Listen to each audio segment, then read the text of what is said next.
Hey guys, this will be video 8 for the how to design build a custom flying V using Stewart McDonald templates. And it will be a direct continuation of obviously video 1 through 7 from about a month ago. And as you guys that are following the Les Paul build, there'll be pertinent information in this video related to that build. So stick around. But this video will be the first and the last video where I kind of marry these two projects up. Only because I have the Flying V listed on eBay for sale, and I want the guys that are interested in that guitar to have a video source that they see this guitar materialize over the next few days or week or so. But nonetheless, from here on out, I'll start splitting the videos back, and if you're interested in the Gold Top, then that video series will be identified as Gold Top, and if you're interested in the Flying V, then that video series will continue as the Flying V. But on that note, I'm going to be talking primarily about the construction of the neck. So in essence, even though it's labeled video 8 for the V, it's going to be a continuation of video 23 from the Gold Top, because we were talking about, how do you build a neck? All right, now how do you do that? And I'm not going to go into any details about the Flying V of the body or any of that stuff, because if you want that information, well, then you go back to video, 1 through 7, and you'll see that materialize. But nonetheless, within a video or two, we definitely will be marrying this neck to that body. So stick around. It's going to materialize very, very quickly. Okay, so I can get that note out of the way. Basically, when you're at this point, from the last video in the Gold Top series, where I was beginning to move in the direction of getting this rough out neck glue up, transitioned into this beautiful near finished neck that's ready to be glued in, and just as I just said, this neck is just that. It's ready to be glued in. And because the tuners locations are finished and all that jazz, and I'm building the fretboard right now. So the way I'm going to do that is I'm going to glue it into the body, and then I'll glue the fretboard down. I'm not going to glue the fretboard down to this neck and have a 100% component form neck that I glue into the body. It'll be done separate. So how do you transition from where we were before, where it was still relatively S4S, and I did partial route work. It really, really slowed me down, and I almost just went ahead and finished the job in order to expedite it. But from a video standpoint, this is so critical that I tap the brakes and show you guys how this comes together and what the order of operations that you need to start considering. So beforehand, all we had was just a big chunk of wood down here. Nothing was defined. And even from a standpoint of this neck originally was intended to be a Les Paul, okay? Or I was going to build it out as a Les Paul replacement neck. And then as the Flying V started materializing and was turning out so well, I realized I'm going to take that Les Paul neck and I'm going to turn it into a Flying V neck. And just because I've got this big mass of wood down here anyway, it was just a matter of carrying this heel, which was up here, down a couple more frets, okay? And then it changes everything, basically. So this is very, if anything, this is a very instructional video from a standpoint of what's the difference between a Flying V and a Les Paul. And when I talk about these two guitars, I'm talking about 1950s. That's a 17-degree pitch headstock. That's a 17-degree pitch headstock. You can see that the Flying V is a little bit longer. It's just, to me, if I were really into building guitars, this would be a crazy cool video, because I would kind of get to see the difference between these two guitars and what you need to be thinking as you're building them. Okay, so obviously that's where it was as 4S. In other words, that was where it was 2 1/4 of an inch width, and that's where it got tapered down to this point right. You see, there was a pencil line drawn from here down to right at about 7/8 of an inch off the center, which I start out with a 1 3/4 inch nut, regardless of what nut I'm going to put on the guitar.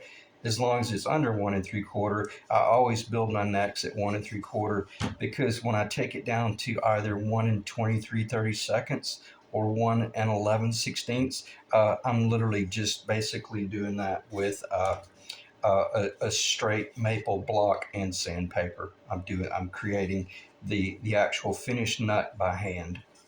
Okay, and so anyway, so the next step would have been, you're sitting here looking at this mass of material again that started out as potentially a Les Paul and or longer. And then when I made that transition, okay, yeah, it's definitely going to become a flying V. Then I had to start asking myself some of the really critical questions.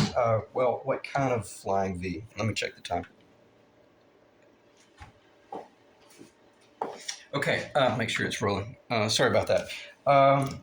What kind of flying V? Is it a shredder? Is it a custom? Is it a authentic 50s Korina specs? Yeah, that's the direction. When I think of a flying V, I always think of these really soft, they're actually very square, these very square shoulders. I'm not going to spend any more time talking about this other than I'm defining what guitar that is that we're building. If you're building a shredder or a custom, well, then, the sky's the limit. You build whatever you want to build. But I'm always thinking of a flying V along the lines of like a 50s Korina. And I've never traced a Gibson. I've never traced a Korina. I've never traced anything. All of these dimensions were from online specs and my own original designs. But I'm so, close to the vintage specs. It's scary. So I know that everything about my design is very much Korina specs. And I've never heard anybody call it Korina specs. Excuse me. But what I mean by that is, the square shoulders, certain widths here, certain radius here, et cetera, certain distance from here to there, from here up to here, and then even up to here. All that's very much vintage accurate. Okay, so I can get that out of sight, out of mind. But when you're defining what it is you're building, then you have to start asking yourself, okay, well then do I come in with a really round heel like the Les Paul, or do I look at the vintage correct pictures that I've seen? And truth be known, the Flying V was just insanely experimental. So much so that, I mean, the wood came up. Try to find a pointer. The body came up about another half of an inch, and you could tell that somebody with a file basically just grabbed up a file and just shaped off that guitar, because it was a rabbet. It was a lap joint where the neck went up in there in some sort of mortise and tenon fashion, but then it got lapped on the bottom, and you could tell, man, they were just cowboying their way to the finish line. And quite frankly, I don't think they're very attractive.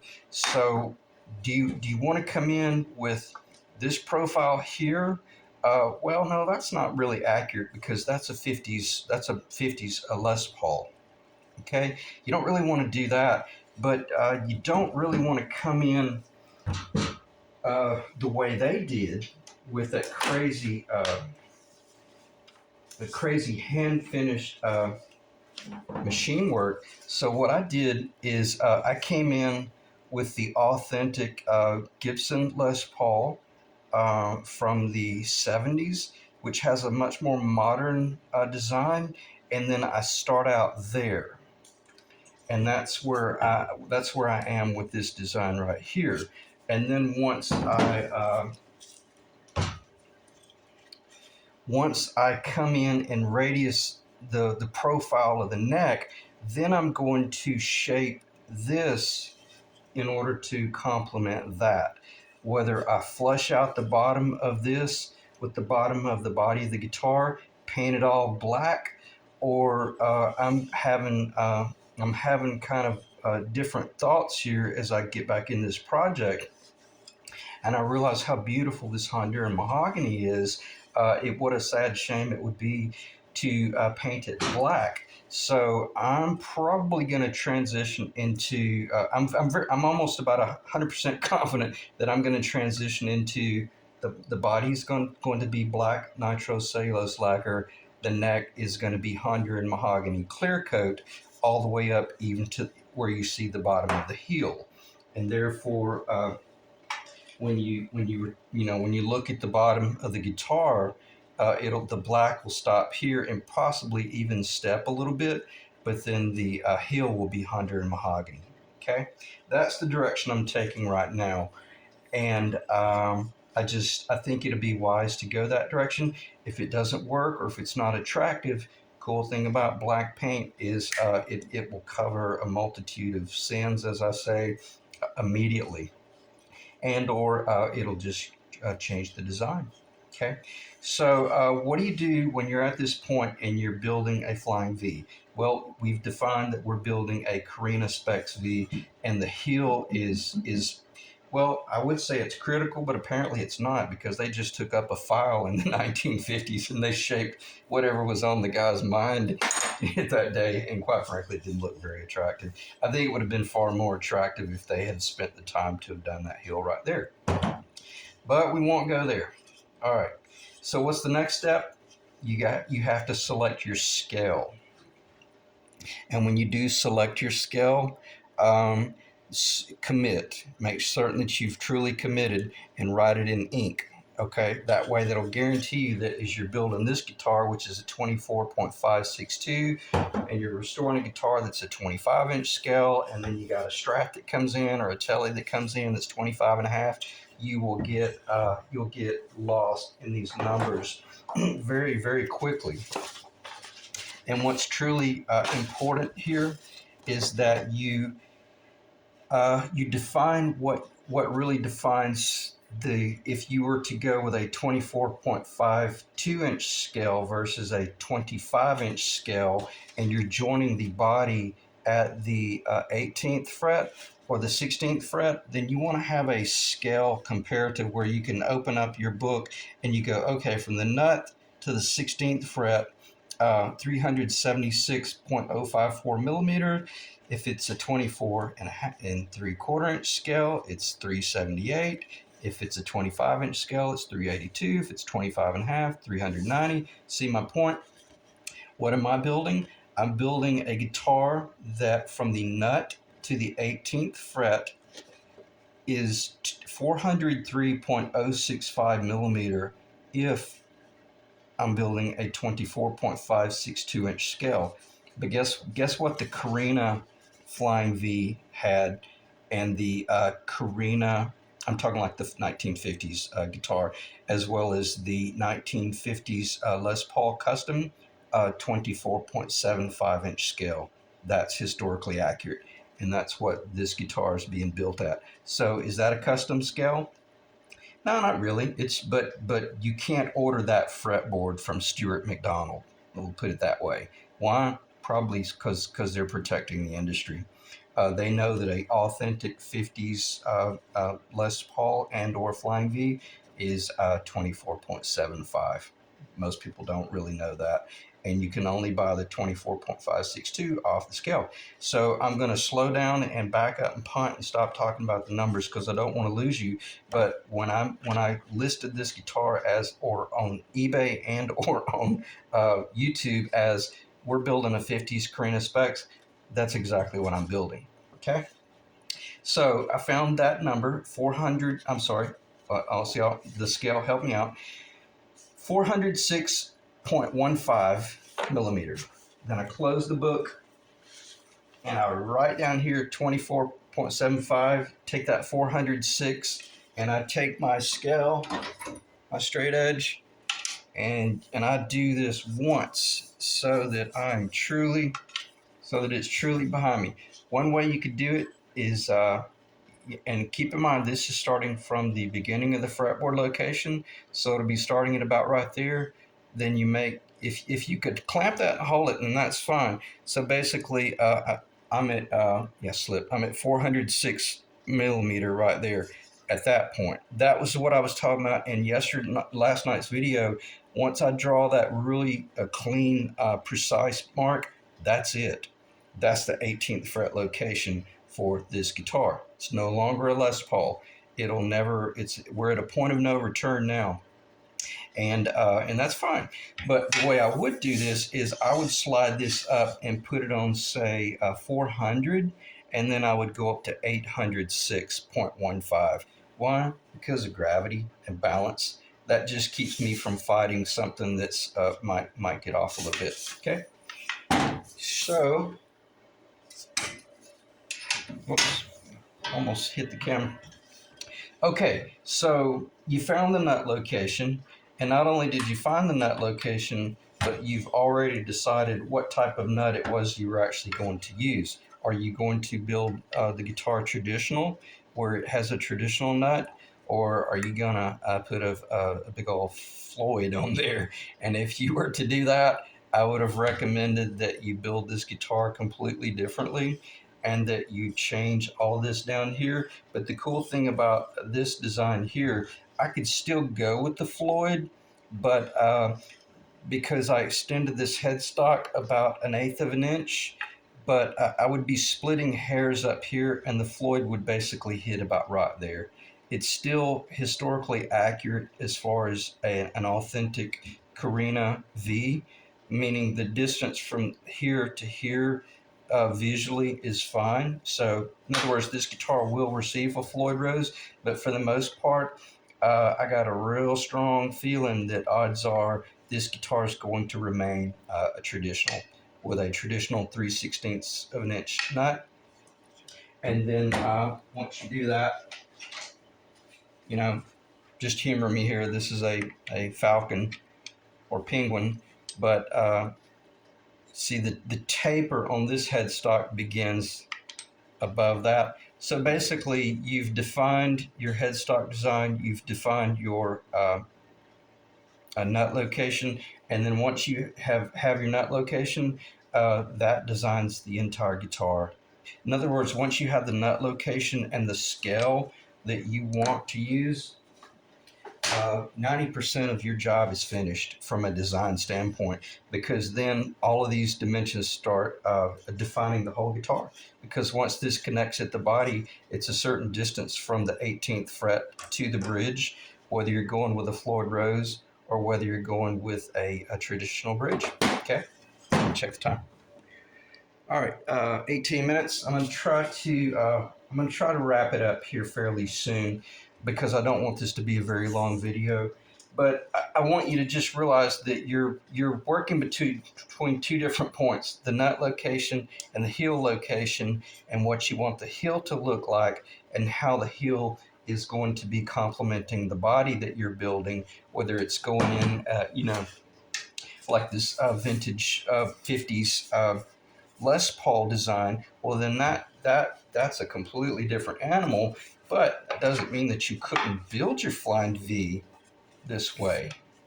You know, you could build the flying V that way, and just imagine this is the flying V coming down, and then all of a sudden this starts turning and gets really sharp. It'd be absolutely stunning. It'd be beautiful to do this exact design right here, but then there would be the cutaway over here as well. Okay, so sky's the limit, and it's really cool. I don't want to risk that falling out, so let me take that apart and get that back over there.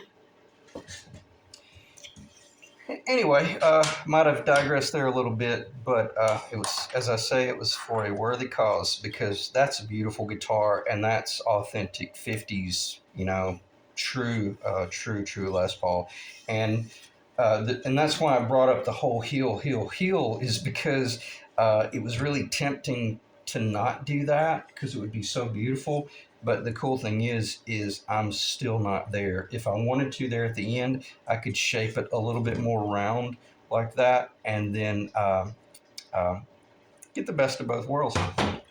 Okay, what else would be your next consideration? Your next consideration would be I would recommend defining the tenon that you're going to go with. This is a 1 1/2 inch tenon, and it's just cut on a table saw.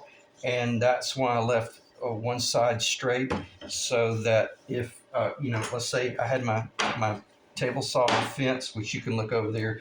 The table saw fence is on the right side of the saw because you're looking at the exit side of the table saw over there. So I'm going to show it in reverse here. So if the blade is right here, then I'm going to make, I can't remember which cut I made first. I made this cut first at about 1/2 inch off the fence, and then I moved the fence all the way over here and then cut that cut right there. Why? Because it's all it is just it's just a tenon. It's just a straight line. But had I've gone ahead and tapered this side as well, I would have got myself in a little bit of trouble because then I would have had to have used some sort of template. If I didn't have a template, I might have had to have designed a template, like the Stewart McDonald template here, and maybe taken a router, and route it out. And these things are hard to hold because they want to slide around. If you use the whole masking tape and the jet glue thing, you put that in place, you tape it down, then you could take a router or put it on your router table and just route out that whole design. You can do that. I'm fine with that if I'm building a guitar that I know that is not unique. But since this was a custom guitar, I just did everything by hand. In other words, I found the center, which I already had the center. Measured over 3/4, made 2 lines, verified it was nice, clean, and straight, and then just cut it on the table saw. And I left that on there because once I put this in my jig, so the next thing will be to go ahead and finish the taper, and that just gets done with a simple straight board that is temporarily glued in place. And then I just run my router down that line and cut a nice S4S cut yet on the taper. I'm sure you can see that.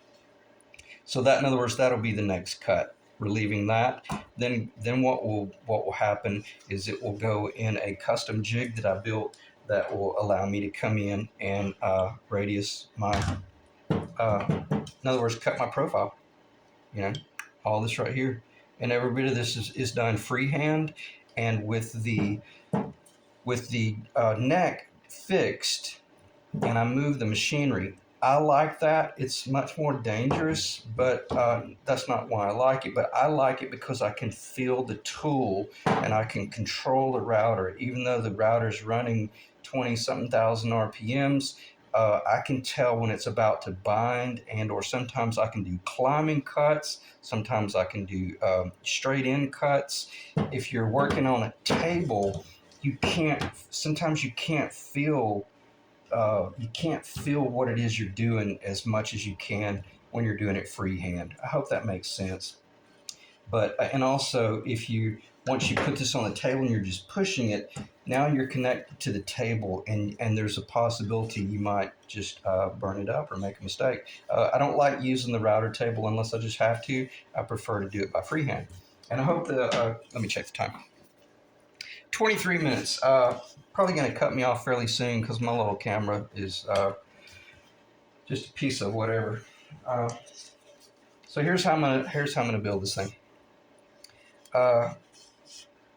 It'll get a black face. All right, it's going to get a rosewood fretboard. It's going to get a black face, traditional. Okay, traditional tuners, and then it'll be a mahogany neck. And then what I'm going to do is on the back is I'm going to do a black stinger. Why? Because the Flying V is kind of like the Explorer. The way you do the wood on the side, it exposes the joins, and you either come in here and clean this off and you do some veneer in order to make it pretty, or you just paint the thing black. So that's exactly what I'm going to do. It's going to be painted black here. It'll be black from here all the way around.